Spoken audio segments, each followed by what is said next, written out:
Rasa syukur di dalam hati ini biar kami luapkan melalui pujian di sepanjang ibadah pagi ini.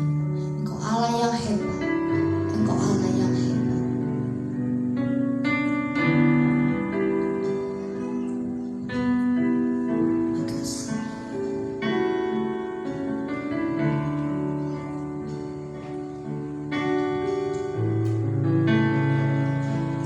Ku hidup karena percaya Kau yang berjanji setia. Pengharapanku selalu ada di dalam. Ku tidak akan menyerah meski dalam kesesakan. Seluruh hidupku dalam genggaman-Mu. Katakan, aku punya Tuhan yang besar. Aku punya Tuhan yang besar, yang telah berjanji dan selalu menggenapi. Imanku bersepakat percaya kuasa-Nya. Ku terima sekarang kemenangan dari-Mu. Mari angkat iman kita melalui pujian ini. Katakan, aku percaya Tuhan Engkau hebat dari segala apapun masalahku.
bersyukur boleh menjadi bagian dari kerajaan-Mu.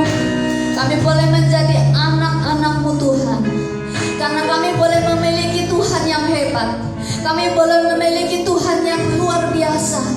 Tuhan yang menciptakan langit dan bumi ini. Kami menyembah-Mu Tuhan sebagai Raja. Kami menyembah-Mu sebagai Tuhan di tempat ini. Permuliakanlah nama-Mu Tuhan di tempat ini, dan datanglah kerajaan-Mu di bumi seperti di surga. Dan kami boleh menari bersama dengan malaikat di surga, memuji-muji Tuhan, mengeluh-ngeluhkan nama-Mu yang besar, nama-Mu yang hebat. Tuhan yang setia dalam kehidupan kami. Nama di atas segala nama itulah yang akan kami perdengarkan di seluruh ruangan ini Tuhan. Dan kami mau menikmati perayaan sukacita Tuhan di tempat ini. Biar bersama-sama kami boleh menikmati kehadiran Tuhan. Terima kasih Tuhan, kami mau memberi pujian yang terbaik bagi-Mu. Hanya dalam nama Tuhan Yesus Kristus yang percaya, mari katakan amin. Sukacita hari ini saudara.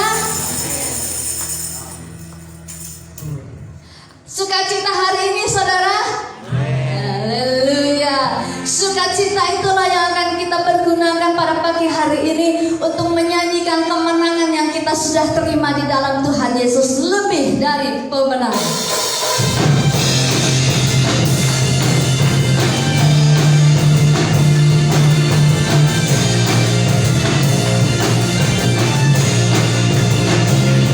Kami datang membawa iman kami Tuhan. Kami mau katakan bahwa kami lebih dari pemenang, karena kami punya Tuhan yang hebat, Tuhan yang besar.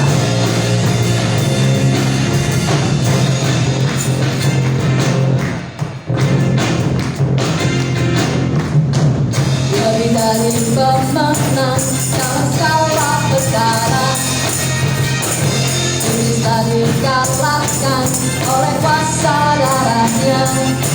Jika Allah di pihak kita, siapa dapat melawan?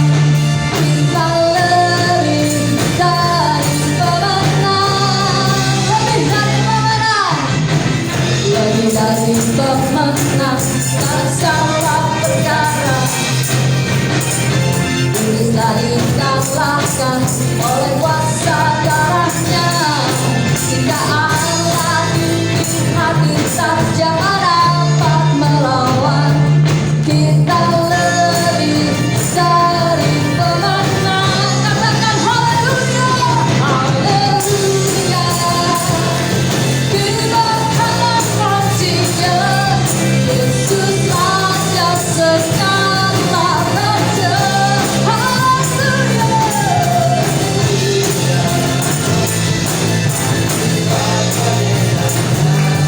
Kita lebih dari pemenang.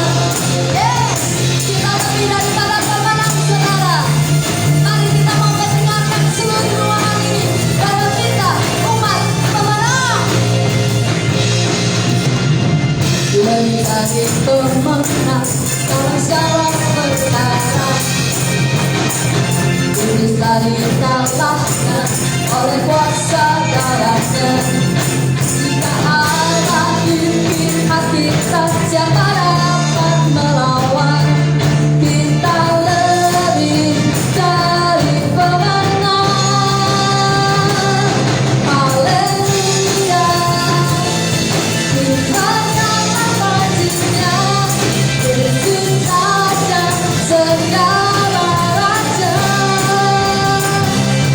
Haleluya. Bangkitlah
Yesus teramat baik dalam kehidupan kita, dan Dia tuh gak pernah meninggalkan.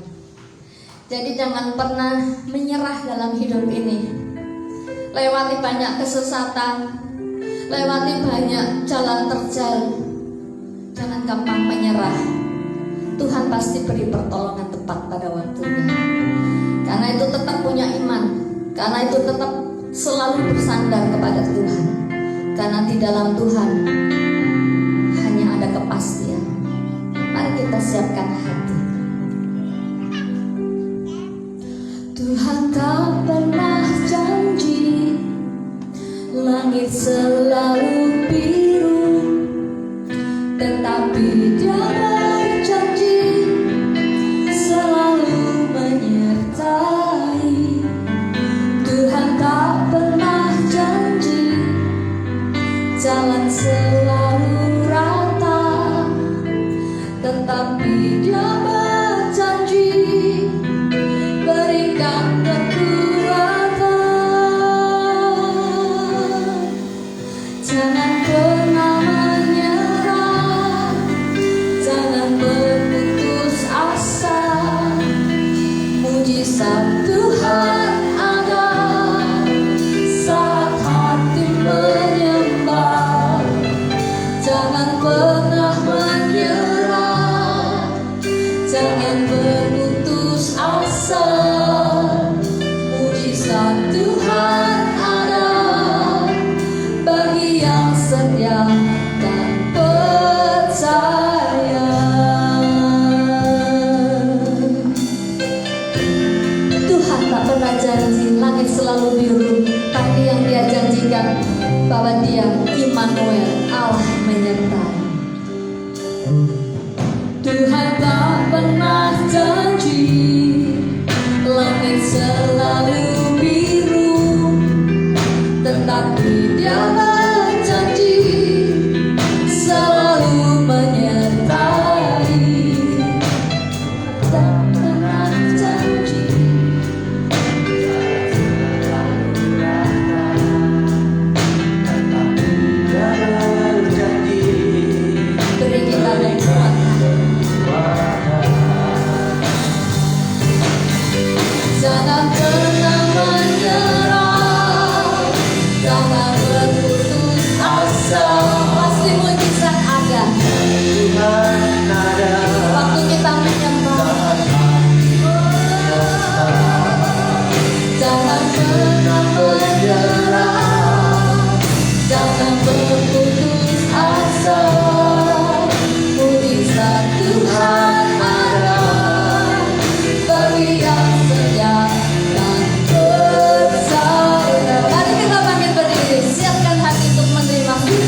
Bagi kami yang mengasihi Engkau, kami mau tetap percaya kepada Tuhan. Engkau tidak tergantikan di hati kami Tuhan. Engkau menjadi yang tetap terutama. Dan kami akan tetap menyembah-Mu walaupun situasinya tidak enak untuk kami lalui. Jalan kami saat ini mungkin tidak terlalu lancar. Kami harus menghadapi tantangan di sana sini. Kami harus mengalami himpitan dan kesesakan. Tetapi kami memutuskan untuk tetap menyembah Tuhan. Kami memutuskan untuk tetap memuji Tuhan. Kami mau tetap memakai mulut kami ini Tuhan untuk memuji, menyatakan kebaikan Tuhan. Dan kami mau melihat tangan Tuhan terulur untuk menolong kami. Kami mau menyaksikan mujizat Tuhan terjadi dalam hidup ini. Dan biarlah dalam penantian kami mau tetap memandang salib-Mu yang hebat itu, yang telah memakukan segala dosa, telah memakukan segala sakit penyakit kami. Dan kami sudah dimerdekakan, kami sudah dibebaskan. Kami menjadi orang yang sudah ditebus oleh darah Yesus Kristus Tuhan. Dan kami layak masuk ke ruang maha kudus-Mu. Dan kami mau menyimak kebenaran firman-Mu. Kami mau mendengarkan suara Tuhan Allah Bapa kami berbicara kepada kami. Persiapkan hati kami dan kami membuka hati ini Tuhan untuk Roh Kudus berkarya dan bekerja sepanjang pemberitaan firman-Mu. Urapi hamba-Mu yang menyampaikannya, kuduskan setiap kami. Terima kasih dalam nama Tuhan Yesus. Kami siap menerima berkat firman Tuhan. Yang percaya katakan amin. Silakan duduk.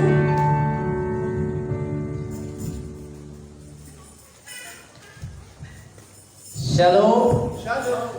Selamat pagi. Apa kabar Bapak Ibu Saudaraku yang dikasih Tuhan? Luar biasa. Karena Tuhan kita itu luar biasa. Amin. Bapak Ibu yang dikasih Tuhan, saya percaya bahwa Tuhan itu berkuasa dan berdaulat atas hidup kita. Amin.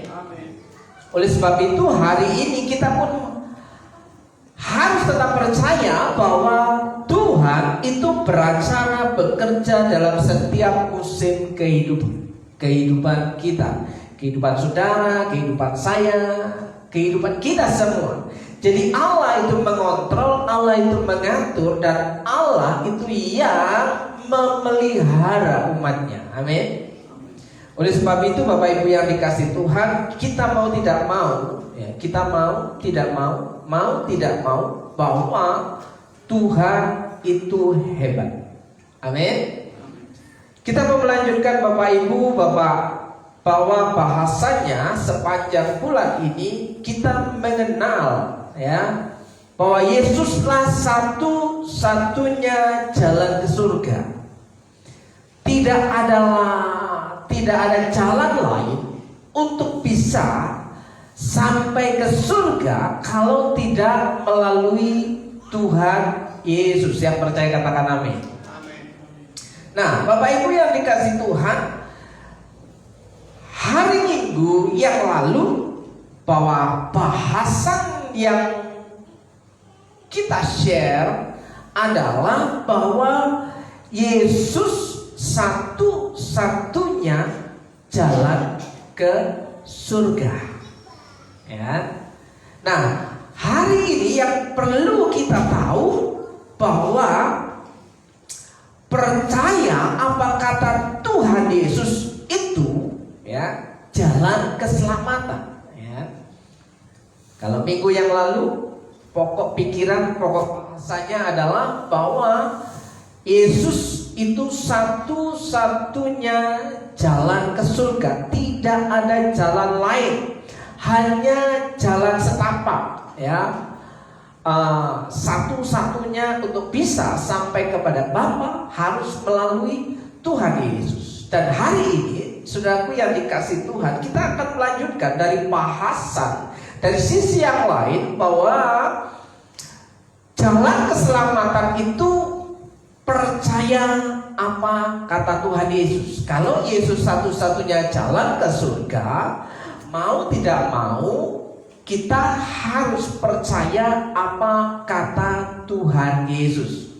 Ya, sekali lagi Bapak Ibu yang dikasih Tuhan, Kalau Yesus satu-satunya jalan ke surga, mau tidak mau kita hari ini harus percaya apa kata Tuhan Yesus sebagai jalan keselamatan, sebagai jalan selamat, saudaraku yang dikasih Tuhan.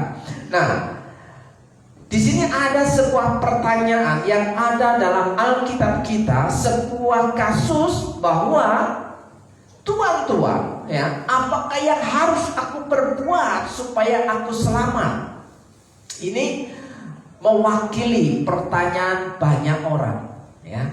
Apakah yang harus aku perbuat supaya aku selamat? Sekali lagi, Bapak Ibu yang dikasih Tuhan, apakah yang harus aku perbuat supaya aku selamat? Ini percakapan yang ada dalam Kisah Para Rasul pasal yang ke-16 ayat yang ke-30. Ini mewakili manusia, mewakili setiap orang, bahwa ada banyak orang ingin selamat, ya. Ada banyak orang berkata bahwa hidup di dunia ini yang dicari itu adalah keselamatan dunia akhirat, keselamatan di dunia dan keselamatan di akhirat. Keselamatan di dunia dan keselamatan di surga. Kalau selamat di surga saja, kita tidak selamat di dunia, itu bisa jadi pincang. Tapi keselamatan yang ada di dunia ini bervariasi, ya, bervariasi. Setiap orang yang percaya kepada Tuhan akan mengalami, ya, perbedaan masalah. Setiap orang yang percaya kepada Tuhan akan mengalami perbedaan musim waktu dalam hidupnya, ya. Ada yang sehat, ada yang mengalami sakit, ada yang gembira, ada yang mengalami kesedihan, ada yang beruntung, ada yang mengalami ketidakberuntungan, saudaraku yang dikasih Tuhan. Jadi masing-masing orang itu tidaklah sama, tapi jaminan keselamatan bahwa satu-satunya jalan menuju surga itu hanya melalui Tuhan Yesus, itu hal yang pasti. Yang tidak pasti kehidupan kita di dunia. Oleh sebab itu, mari kita hidup mempercayai Tuhan itu dengan sepenuh hati, dengan segenap hati, saudaraku yang dikasih Tuhan. Jangan setengah-setengah, jangan separuh-separuh, saudaraku. Oleh sebab itu, pertanyaan mewakili, apakah yang harus aku perbuat supaya aku selamat? Pasti kalau sudah percaya kepada Tuhan Yesus, ya beriman kepada Tuhan Yesus dong, supaya bisa selamat. Tuhan Yesus yang mana? Pertanyaannya. Karena Alkitab ada berkata ada Yesus yang lain, ya, Yesus yang lain, ya.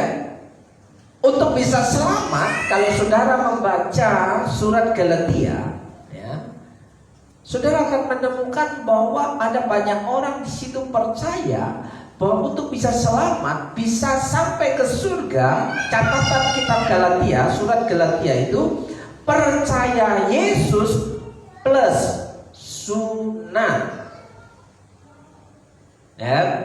Jadi untuk bisa selamat, hidup yang kekal bersama Bapa di surga, ya, orang harus percaya kepada Yesus ditambah sunat. Makanya muncullah surat Galatia, ya. Di situ Paulus mengirim surat kepada orang-orang Galatia bahwa apa yang diberitakan oleh guru palsu yang ada di Galatia itu adalah keselamatan. Itu bisa dicapai, diterima kalau percaya Yesus ditambah dengan sunat.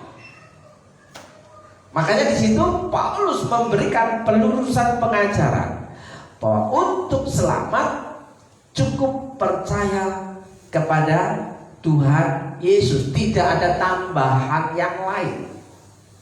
Nah, oleh sebab itu percaya yang seperti apa supaya kita bisa selamat? Apakah yang harus aku perbuat supaya aku selamat? Yaitu percaya apa kata Tuhan Yesus. Saudara yakin bahwa saudara percaya apa kata Tuhan Yesus? Sekali lagi pertanyaan ini saya ulang-ulang. Apakah saudara yakin bahwa saudara itu percaya apa kata Tuhan Yesus? Percaya? Percaya. Sekali lagi, ya. Apakah saudara yakin bahwa saudara itu percaya apa kata Tuhan Yesus? Yakin. Nah, Bapak Ibu yang dikasihi Tuhan, kepercayaan kita terhadap apa yang menjadi perkataan Tuhan Yesus, ya, keyakinan kita terhadap apa yang dikatakan Tuhan Yesus itu memerlukan bukti nyata dalam kehidupan kita. Nanti saya akan memberikan gambaran. Apakah kita sebenarnya sungguh-sungguh percaya kepada Tuhan Yesus? Ya. Oke, Bapak Ibu yang dikasihi Tuhan. Ayat 31 Kisah Para Rasul 16. Jawab mereka, percayalah kepada Tuhan Yesus Kristus dan engkau akan selamat, engkau dan seisi rumahmu.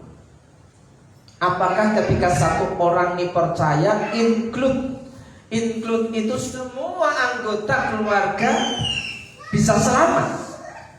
Ya, Bapak Ibu yang dikasihi Tuhan, ya. Orang yang percaya kepada Yesus itu memberikan, ya, pengajaran, didikan, ya, impartasi kepada seisi rumahnya. Jadi bukan di sini dikatakan percayalah kepada Tuhan Yesus Kristus dan engkau akan selamat, engkau dan seisi rumahmu.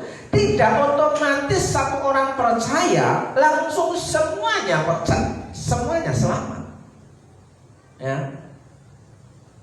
Jadi di sini satu orang yang ada di sebuah rumah, satu orang yang ada di sebuah keluarga yang percaya kepada Tuhan Yesus ini memberikan impartasi, memberikan pengajaran, menularkan imannya kepada seisi rumahnya, baru dikatakan engkau dan seisi rumahmu selamat.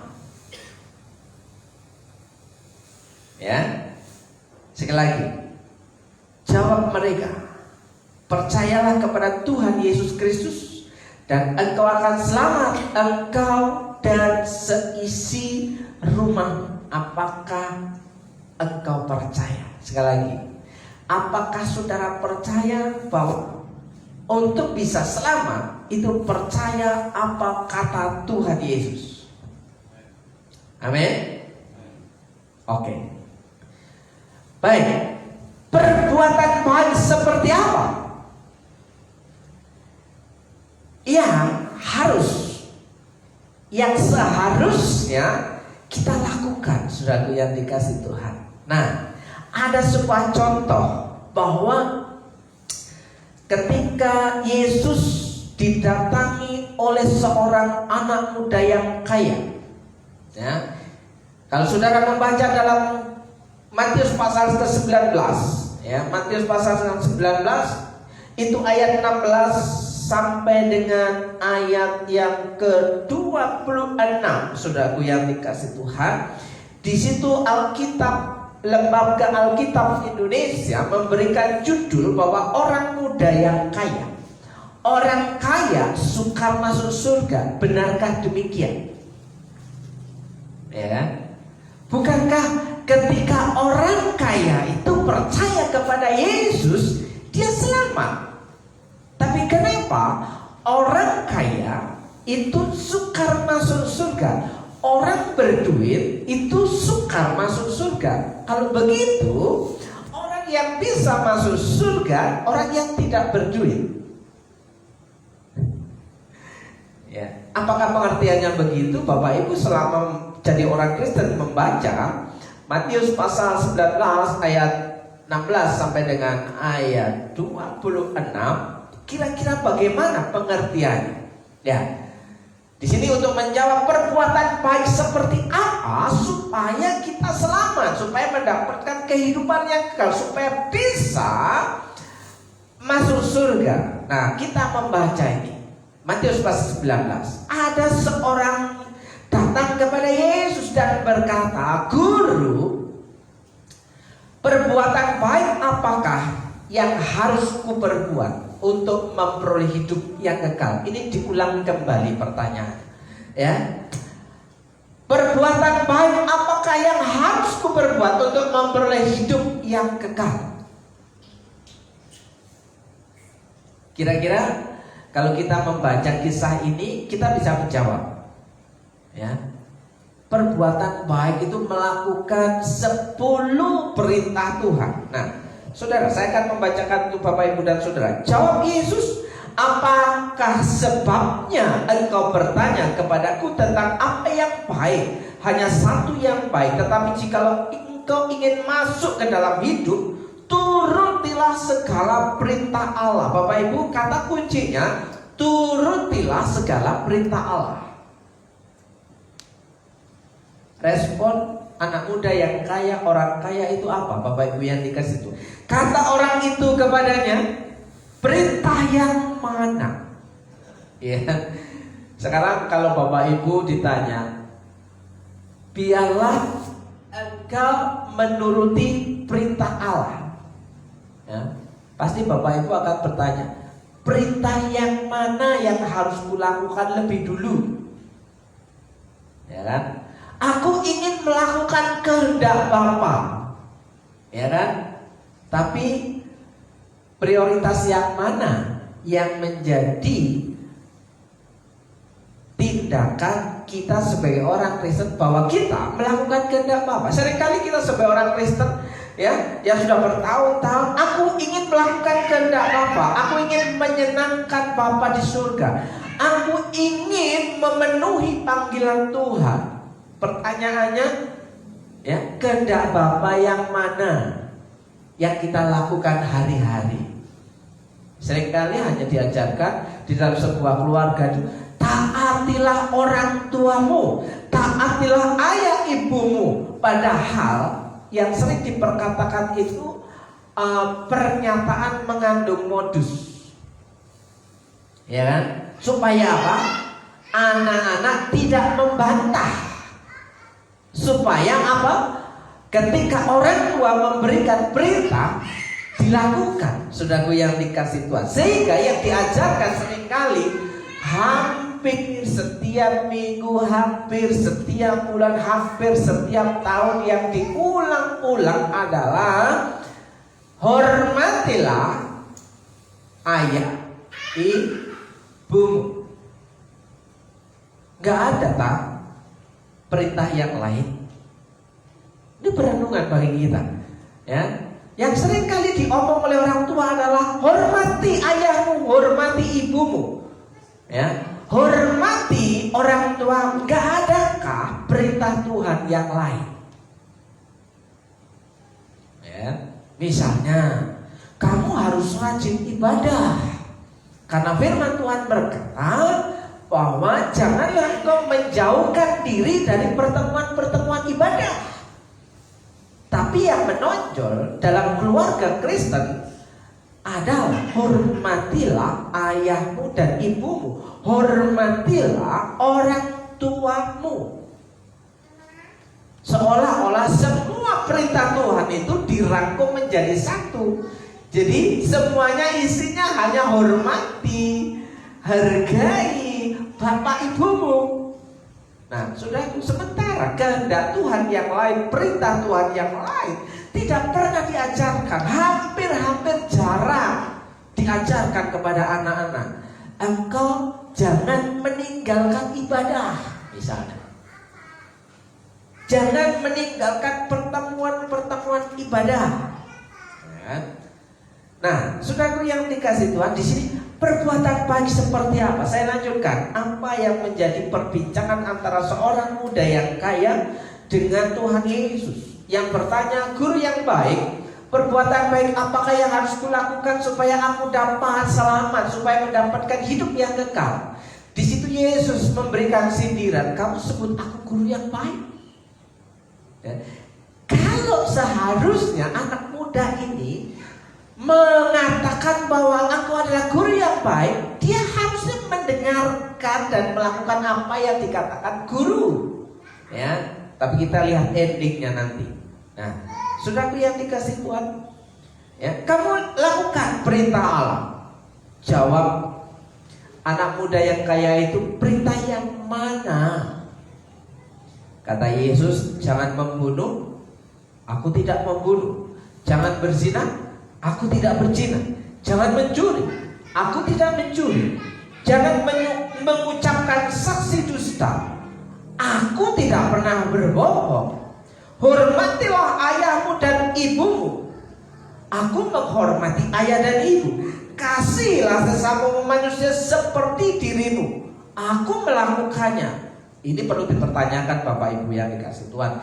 Kalau sampai pada bagian ini, ya, kasihlah sesamamu manusia seperti dirimu sendiri, aku sudah melakukannya. Ini perlu dipertanyakan, apakah benar, ya, kita mengasihi orang lain itu seperti mengasihi dirinya sendiri?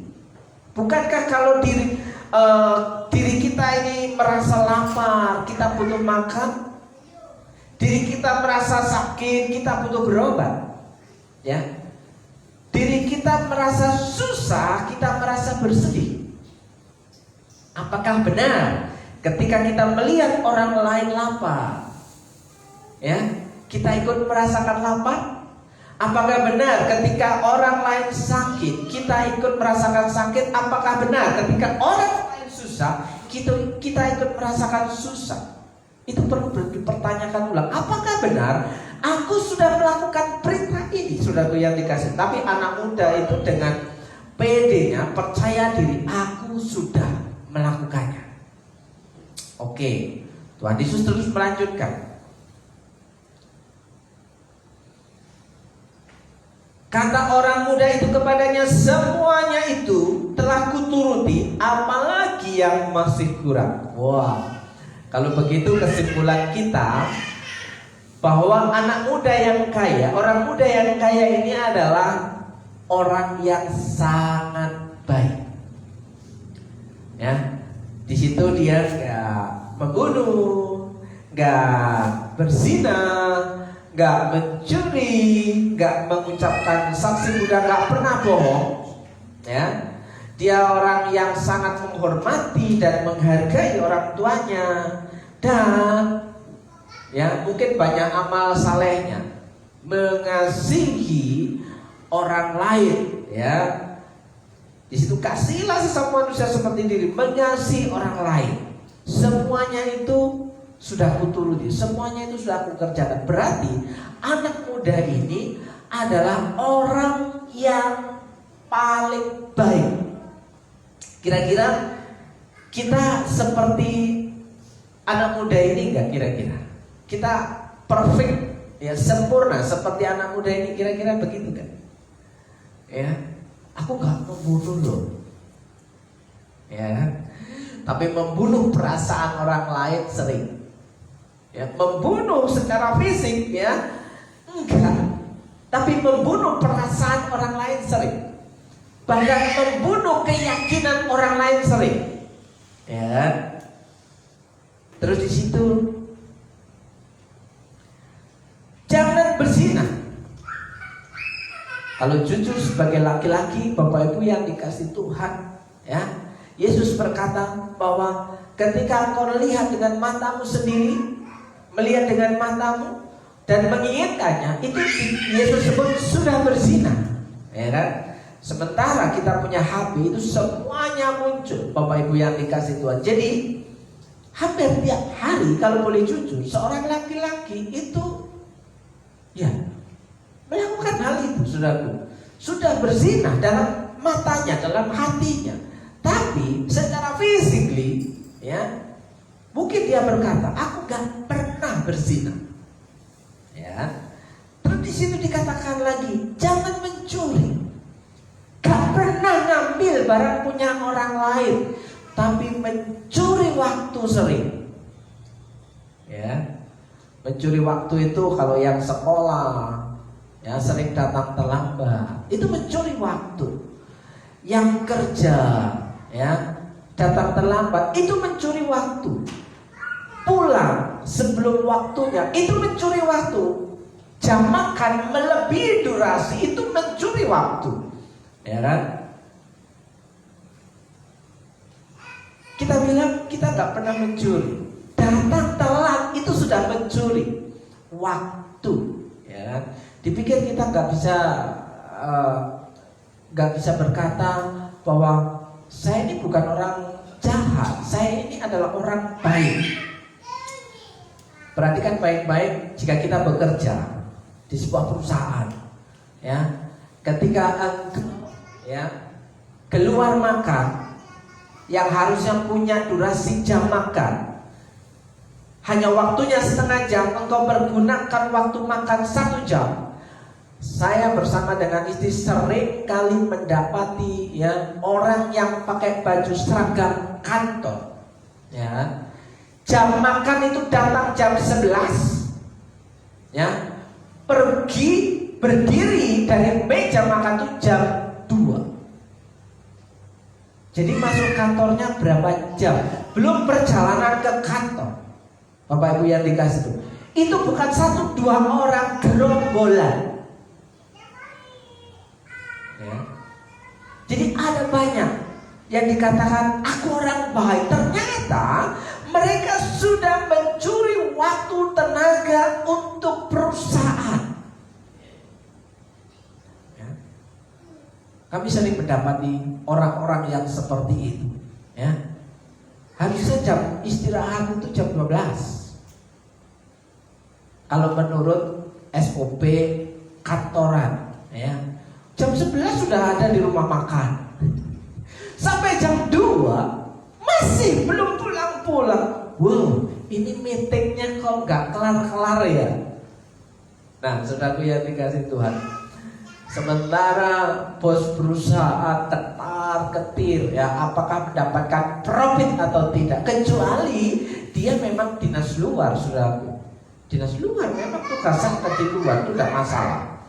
Oleh sebab itu Bapak Ibu yang dikasih Tuhan, apakah kita benar sudah melakukan, menuruti semua perintah Tuhan? Dari sisi ini aja kita sudah minusnya itu banyak, saudaraku yang dikasih. Oke, Bapak Ibu yang dikasih Tuhan, kita lanjutkan. Kata orang muda itu kepada semuanya itu telah kuturuti, apalagi yang masih kurang. Kata Yesus kepadanya, jika engkau hendak sempurna, pergilah jualah segala milikmu dan berikanlah itu kepada orang-orang miskin, maka engkau akan beroleh harta di surga. Kira-kira ada banyak orang Kristen salah mengerti, gagal paham tentang ayat ini. Jual semua hartamu, berikan kepada orang miskin, dan engkau akan mendapatkan harta di surga. Ya, itu poin yang pertama. Dan ikutlah aku. Kira-kira Bapak Ibu yang dikasih Tuhan, kalau ditanya apakah saudara ya mau masuk surga, kira-kira gimana? Jawabnya gimana? Apakah Pamine mau masuk surga? Kalau ayat ini diterapkan, jualah semua milikmu, kekayaanmu, rumahmu, semuanya, berikan kepada orang yang kau akan mendapatkan harta di surga. Kira-kira tanggapannya seperti apa? Kan katanya mau ke surga dan akan mendapatkan harta harta di surga, ya, Yesus memberikan perintah, ya, jumpalah semuanya apa yang kau miliki, berikan kepada orang miskin. Kamu akan mendapatkan gantinya di surga. Kira-kira responnya seperti orang muda ini atau berbeda-beda? Kalau mungkin dari sisi perhitungan orang tua, kan aku sudah tua gak apa-apa lah.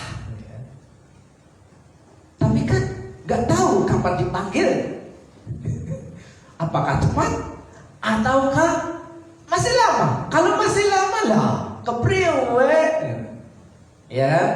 Nah, saudaraku, ada banyak orang berharap untuk bisa sampai surga ketika mendengar perintah Yesus, padahal tadi berkata guru yang baik, ya, mengakui guru yang baik, apa yang harus aku perbuat supaya bisa selamat, hidup yang kekal di surga.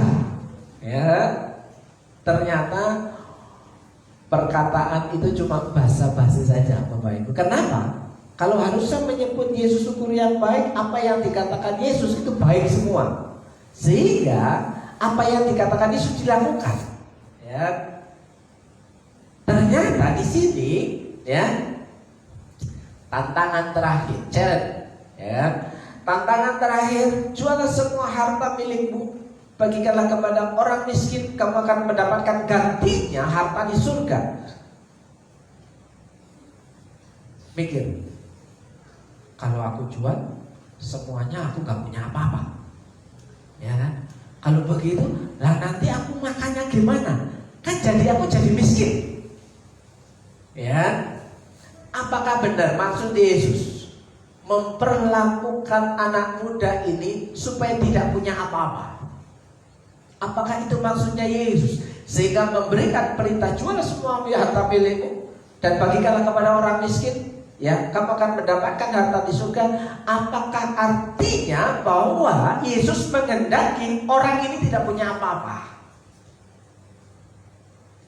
Ya, seringkali ini menjadi sindiran bagi orang-orang. Wih, kamu yang mengajarkan, harusnya kamu yang memberikan teladan. Teladannya apa? Ya, bagi-bagi sama orang susah. Ya, itu gagal paham. Kenapa? Maksud Yesus yang sesungguhnya bukan hal yang seperti itu. Coba kalimat setelah koma, saudaraku yang dikasih Tuhan. Maka engkau akan beroleh harta di surga, kemudian datanglah kemari, setelah bagi-bagi, datanglah kemari dan ikutlah aku. Ya. Dan ikutlah aku, datanglah kemari dan ikutlah aku.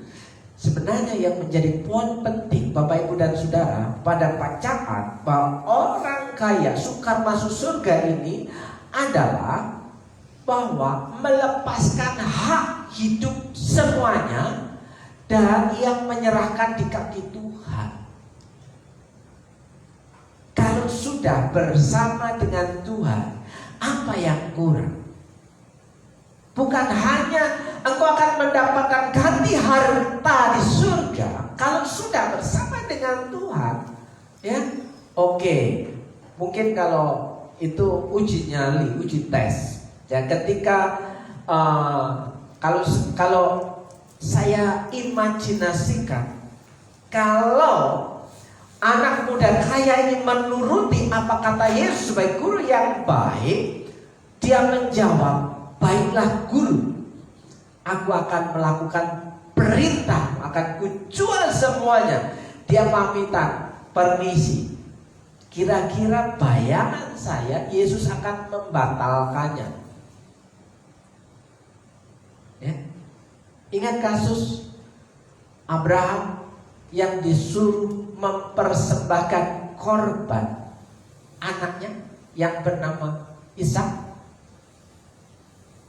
Bukankah Tuhan berkata, persembahkanlah anakmu, bawalah sebagai korban persembahan. Bukankah itu uji nyali, uji iman kepada Bapa? Apakah benar maksud Tuhan itu supaya anak yang dijanjikan kepada Abraham itu dikorbankan supaya mati?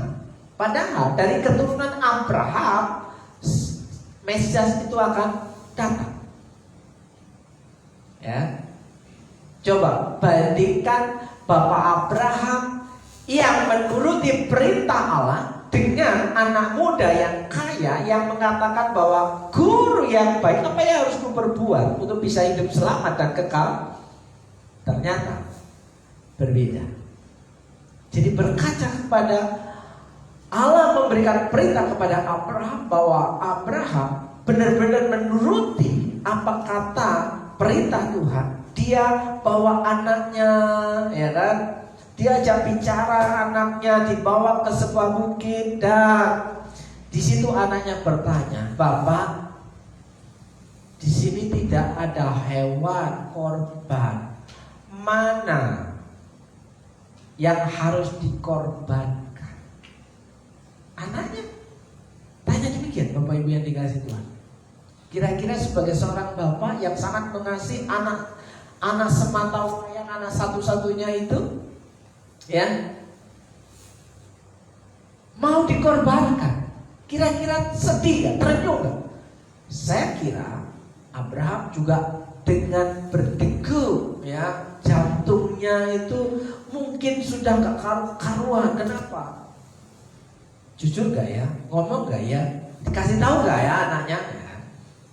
Pada akhirnya dikasih tahu juga.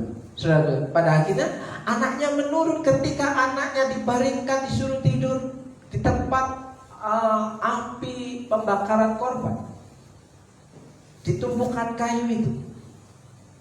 Tapi apa tindakan Allah? Ya, stop katanya.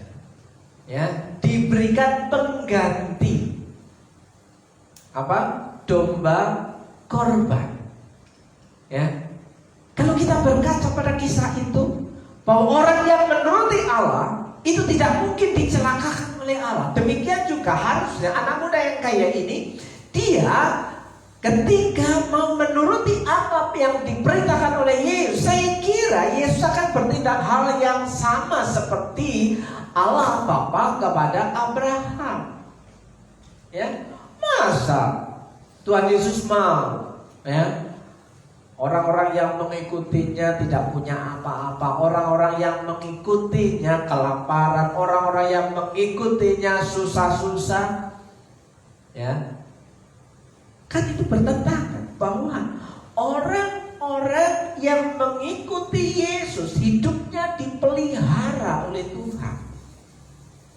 Ya, Bapak Ibu yang dikasihi Tuhan, di sini dikatakan ayat 22, ketika orang muda itu mendengar perkataan itu, pergilah ia dengan sedih sebab banyak hartanya. Nah, Bapak Ibu yang dikasihi Tuhan, seringkali kehidupan kita, kekristenan kita sama seperti anak muda ini. Ya, guru yang baik, apa yang harus kuperbuat supaya aku menyenangkanmu? Kalau konteks zaman sekarang, ya, konteks zaman sekarang dalam kehidupan Tuhan, apa yang harus aku lakukan supaya engkau disenangkan? Ya, kira-kira kalau Tuhan menjawab betul, apakah kita juga akan melakukan apa yang jadi perintah Tuhan itu? Seperti anak muda ini, ya. Ini ekstrim. Jual semua harta milikmu, bagikanlah kepada orang miskin, datanglah kemari dan ikutlah aku. Jadi melepaskan semuanya, hanya ikut Tuhan. Itu artinya apa, Bapak Ibu? Harta, kekayaan tidak bisa menguasai hidupnya. Yang bisa menguasai hidup seseorang yang percaya kepada Tuhan, satu-satunya hanyalah Tuhan. Amin. Amin. Mungkin aminnya agak berat, karena kalau amin tiba-tiba muncul tantangan. Ya kan? Amin, tiba-tiba muncul tantangan. Waduh, salah ngomong aku. Ya kan? Bapak Ibu yang dikasih Tuhan, kalau Bapak Ibu ada di dompet Bapak Ibu atau di kantong celana Bapak Ibu, di kantong baju Bapak Ibu, ya, di situ ada beberapa nilai rupiah. Ya, nilai rupiah yang ada di situ.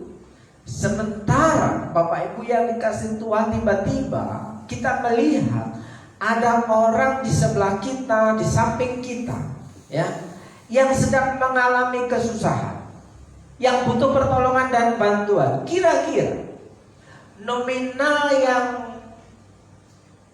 seberapa yang kita mau berikan kepada orang yang membutuhkan ini? Kira-kira mungkin kita punya uang, ya, kita berangkat ibadah, ya, kita perhitungkan bahwa untuk persembahan sekian, ya, masih ada sekian untuk bisa makan, ya kan, untuk makan.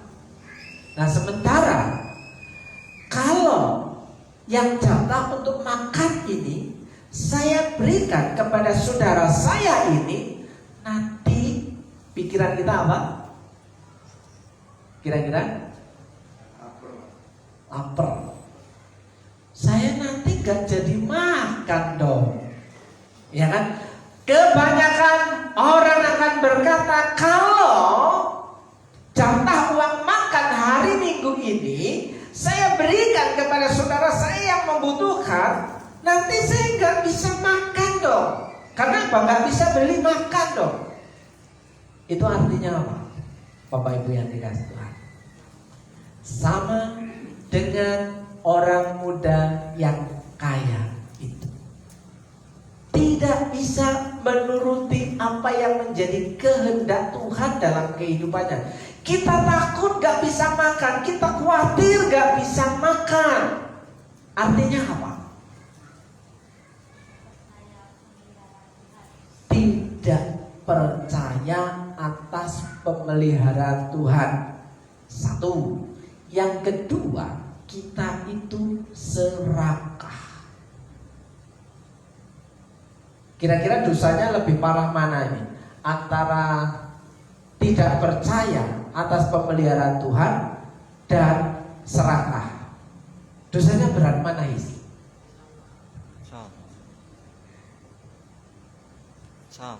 Sama ya? Sama-sama dosa.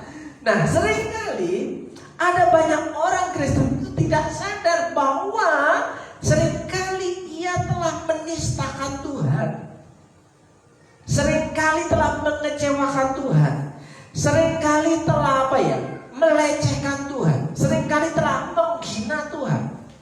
Padahal Yesus berkata apa? Janganlah kamu khawatir akan hidupmu, janganlah kamu khawatir akan hari esok. Yang ngomong siapa? Tuhan Yesus. Matius pasal yang ke-6. Yang benar Tuhan. Lah kalau ini jatah makan saya berikan kepada dia, berarti hari ini aku harus puasa dong. Ya, ada puasa ya? Iya. Yang penting ada beras, ya. Nah, saudaraku yang dikasih Tuhan, ternyata ketika kita menuruti perintah Tuhan, puasa yang terpaksa karena tidak ada makan tidak terjadi. Kenapa? Masih percaya kepada pemeliharaan Tuhan. Yesus berkata, jangan khawatir. Oke Tuhan, ya kan? Dan itu perlu latihan, Bapak Ibu yang dikasih, perlu latihan untuk mempercayakan hidup kita kepada Tuhan. Kenapa? Ada banyak orang Kristen tidak mau latihan tentang imannya. Seringkali, lah ini untuk aku makan nanti. Lah ini kalau aku berikan kepada dia, nanti aku gak makan. Khawatir, serakah. Lagu yang dikasih Tuhan. Oke, Bapak Ibu yang dikasih Tuhan, kembali ke slide.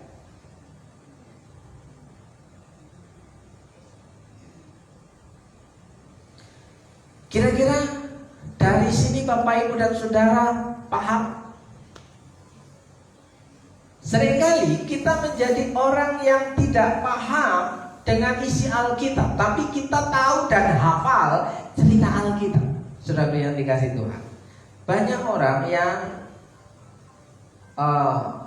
hafal tentang cerita Alkitab tapi tidak paham apa yang menjadi berita dalam Alkitab. Saudaraku yang dikasih Tuhan, ada banyak orang merasa bahwa hidupnya sudah seperti sempurna, seperti yang Tuhan mau, padahal dia tidak melakukan apa-apa. Yang untuk berbagi aja kepada orang lain itu susah banget, ya.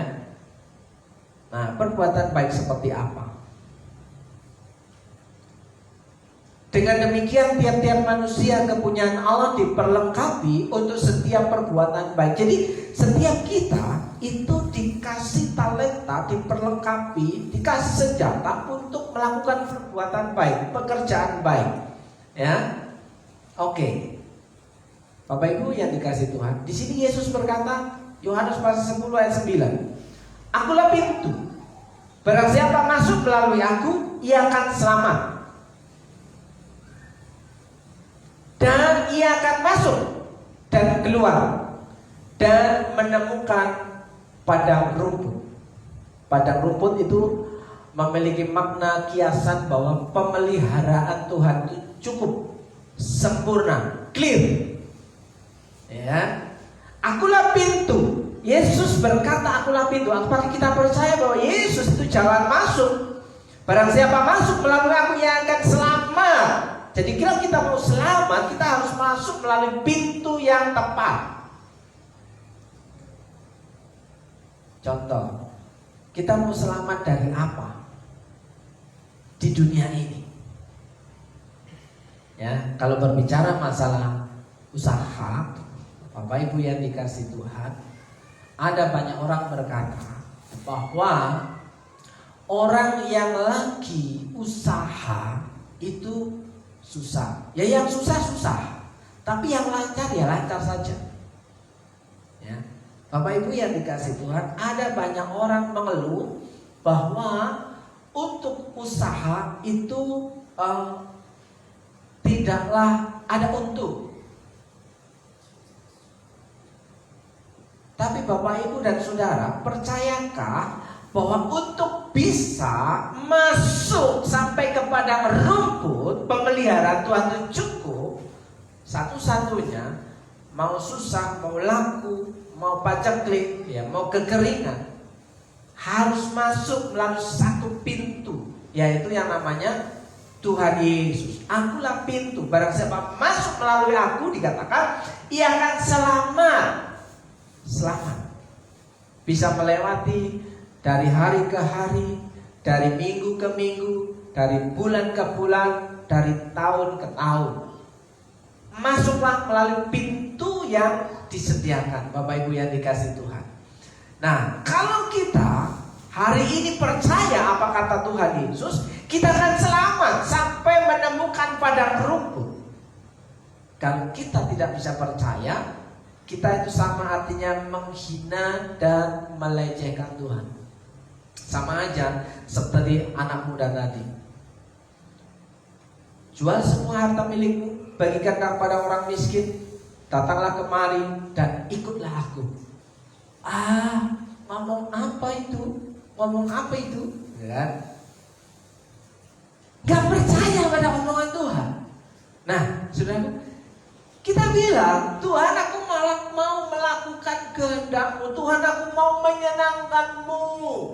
Tuhan ini hidupku, ini aku. Tapi ketika mendengar Yesus berkata, kita mau ngomong apa itu? Ya. Nah, saudaraku, ini perenungan. Kita sebagai orang Kristen yang mengaku bahwa Yesus itu guru yang baik. Apakah kita sering menghina Tuhan? Apakah kita sering melecehkan Tuhan? Ya. Apakah kita masuk melalui pintu yang tepat, ya, sehingga kita bisa menemukan padang rumput? Kalau kita belum menemukan padang rumput itu, berarti kita telah menemukan pintu yang salah. Mungkin kita berkata, aku percaya kepadamu Tuhan, tapi kita tidak melakukannya. Makanya kita tidak bisa menemukan padang rumput itu, saudaraku yang dikasih Tuhan. Oke, Bapak Ibu yang dikasih, apa yang sering menjadi penghalang sehingga kita itu tidak bisa menemukan padang rumput. Ya, dalam tanda kutip padang rumput itu pemeliharaan Tuhan yang cukup, yang sering kita lakukan di sini.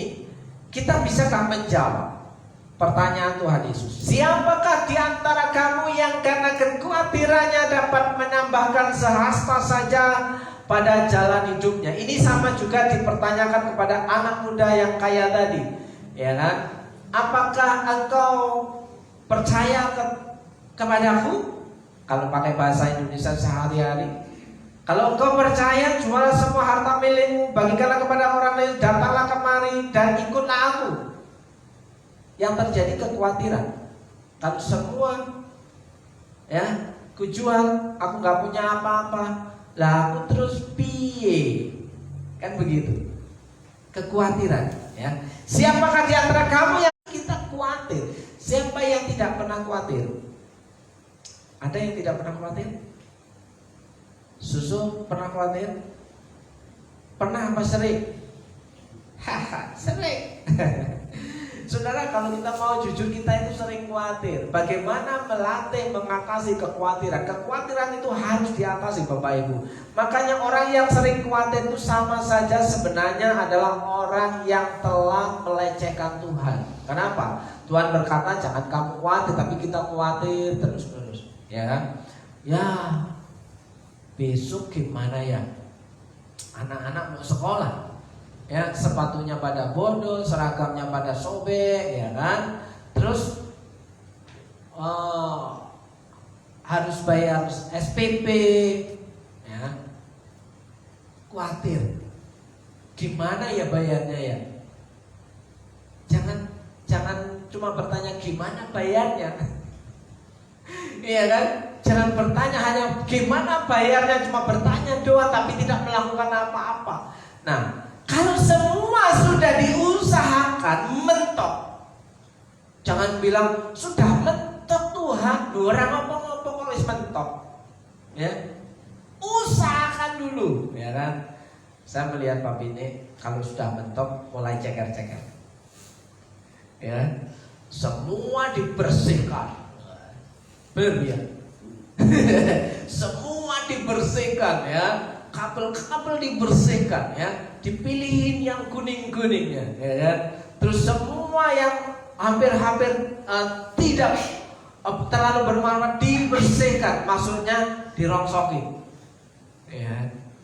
Itu daya yang dikeluarkan ada supaya apa? Ini Tuhan sudah sampai segininya, Tuhan masih kurang Tuhan. Kurang apa lagi? Ini namanya mentok. Karena semua sudah dibersihkan, sudah bersih. Ya, kecuali belum dibersihkan, kita bilang udah mentok. Nah, itu salah. Tapi sudah semuanya ini, sudah bersih semuanya. Nah, giliran ketika kita angkat tangan, Tuhanlah yang turun tangan. Menyerah ketika kita sudah berusaha sekuat mungkin tapi tidak menghasilkan apa-apa, disitulah musisat terjadi. Amin. Nah, siapakah yang di antara kamu yang karena kekhawatirannya dapat menambahkan sehasta saja pada jalan hidupnya? Apakah kekhawatiran kita bisa menolong kita? Khawatir itu boleh supaya kita itu ada alarm. Oh, saya butuh Tuhan. Saya butuh Tuhan. Ketika saya khawatir, tapi saya tidak akan menularkan kekhawatiran saya kepada pasangan saya. Ya, kenapa?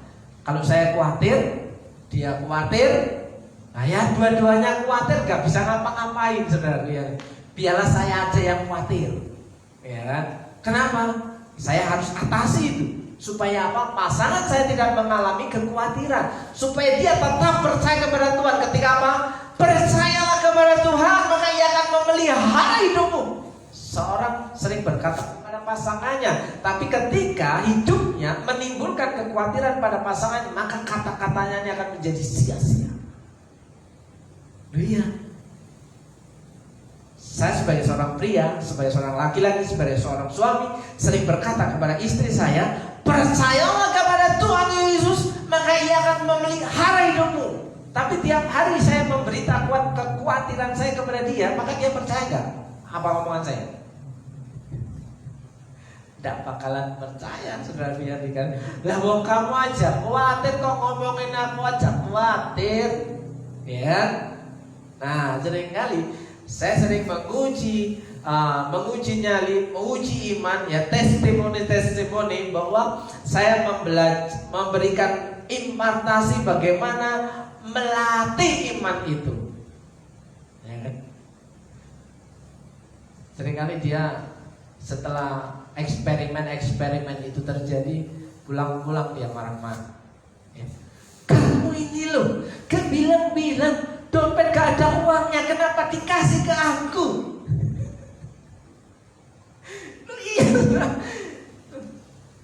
Berani terima tantangan uji nyali bahwa Tuhan itu hebat, saudaraku, ya. Pergi ke suatu tempat mengajak orang lain, ya. Kasihlah pada waktu mau pembayaran. Dia percaya saja. Dipikir dompet saya ada uangnya, ya. Setelah sesuatu hal itu terjadi, Bapak Ibu yang dikasih Tuhan, baru setelah selesai, kamu ini loh. Coba kalau saya bilang dompetku nggak ada uangnya, kira-kira dia tambah khawatir kan? Tambah khawatir. Gimana sih? Belum selesai, belum terjadi mukjizat, dia sudah marah-marah dulu, saudara ya. Nah, oleh sebab itu Bapak Ibu, latihlah hidup kita untuk mempercayakan apa yang menjadi kata Tuhan itu ya dan amin. Setuju?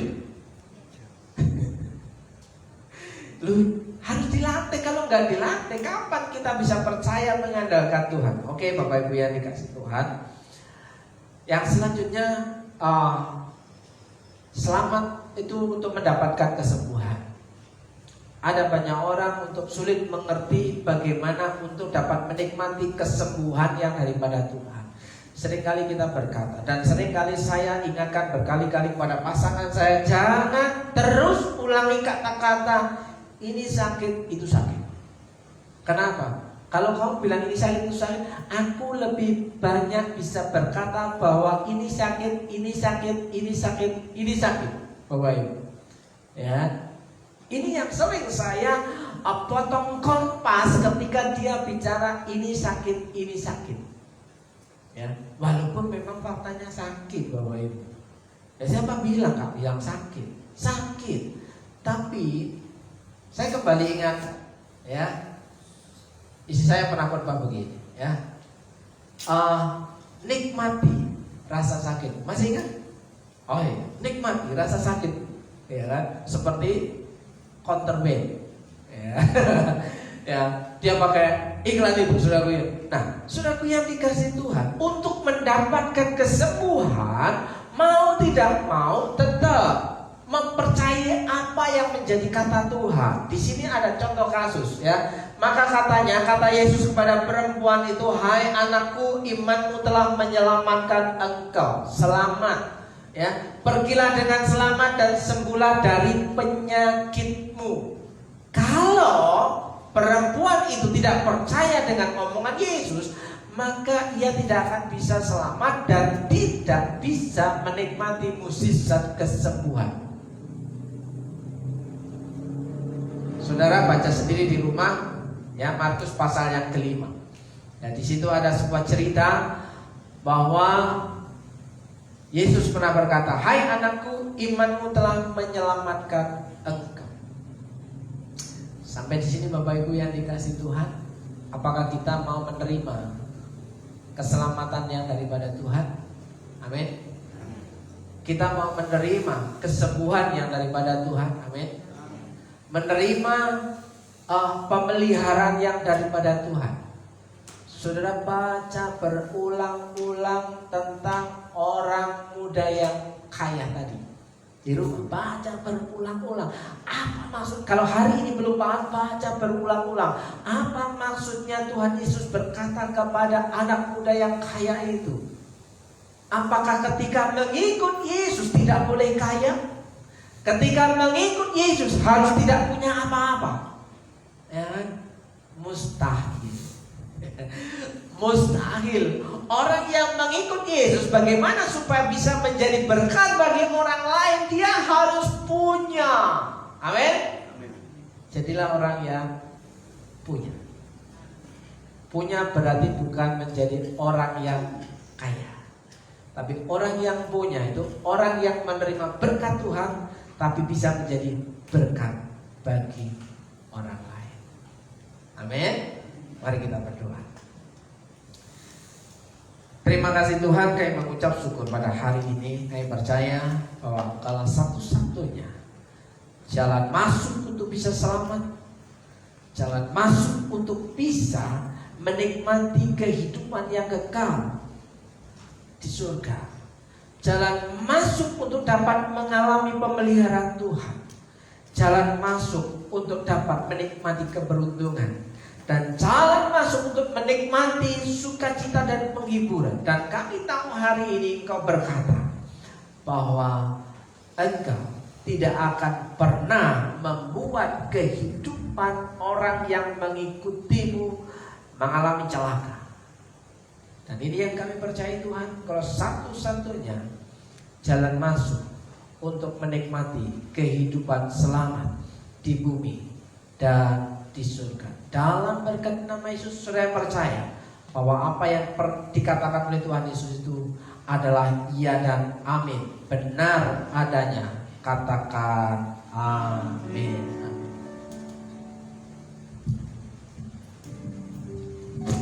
Puji Tuhan, kita diberkati dengan firman Tuhan di siang hari ini. Saatnya kita akan memberikan persembahan untuk pekerjaan Tuhan di tempat ini dan juga untuk dana Natal di kotak merah belakang kameramen. Mari Bapak Ibu, kita berdoa terlebih dahulu. Kita akan membawa setiap persembahan kita kepada Tuhan dengan sebuah doa. Bapa di dalam sorga, kami datang kepadamu sebelum kami memberi apa yang kami miliki untuk Engkau Tuhan di siang hari ini. Kiranya Engkau berkenan untuk setiap persembahan yang kami berikan, karena kami mau memberi apa yang kami miliki dengan tulus hati, dengan sepenuh hati, dan juga dengan penuh sukacita. Ini Tuhan, kami mau menyenangkan hati-Mu dengan harta yang kami miliki.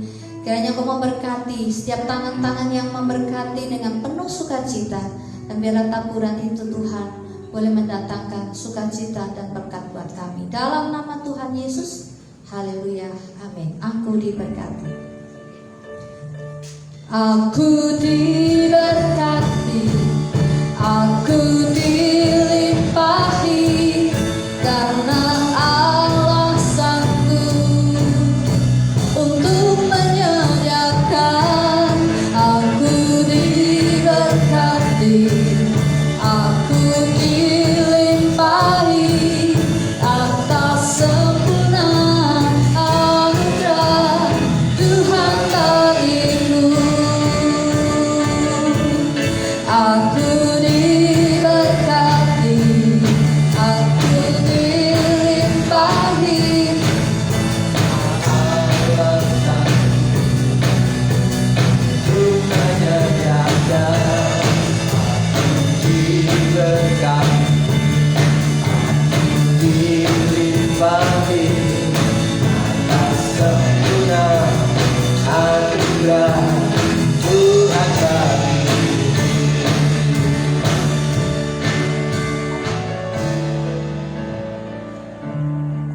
Saudaraku yang dikasih Tuhan, mari kita sama-sama belajar untuk menjadi orang yang mempercayai apa kata Tuhan. Saya menjemput Bapak Ibu dan saudara yang dikasih Tuhan untuk bangkit berdiri. Kita akan mengakhiri ibadah kita. Tetaplah menjadi orang yang setia kepada Tuhan. Tetaplah percaya bahwa apa yang Yesus katakan dalam Alkitab itu iya dan amin, benar adanya. Orang yang mau percaya kepada Tuhan Yesus, hidupnya diselamatkan, Bapak Ibu yang dikasih Tuhan. Dan orang yang berani mempercayakan hidupnya kepada Tuhan, maka hidupnya yang akan ditanggung oleh Tuhan. Jika saudara percaya, saudara memberi kesempatan bagi Bapak Ibu dan saudara, beberapa saat waktu untuk saat teduh sejenak saudara berdoa masing-masing kepada Tuhan. Tuhan, ini aku. Haleluya.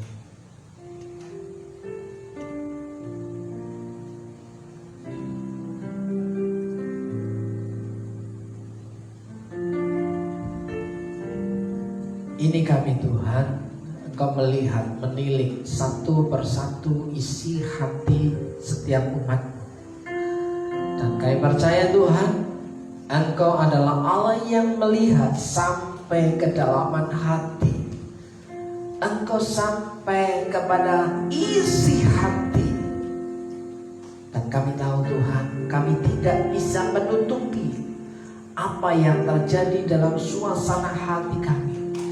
Dan kami percaya ini hidup kami Tuhan. Kami persembahkan, kami percayakan kepada-Mu Tuhan. Tuhan Yesus, hari ini kami berdoa secara khusus untuk Ibu Suryanti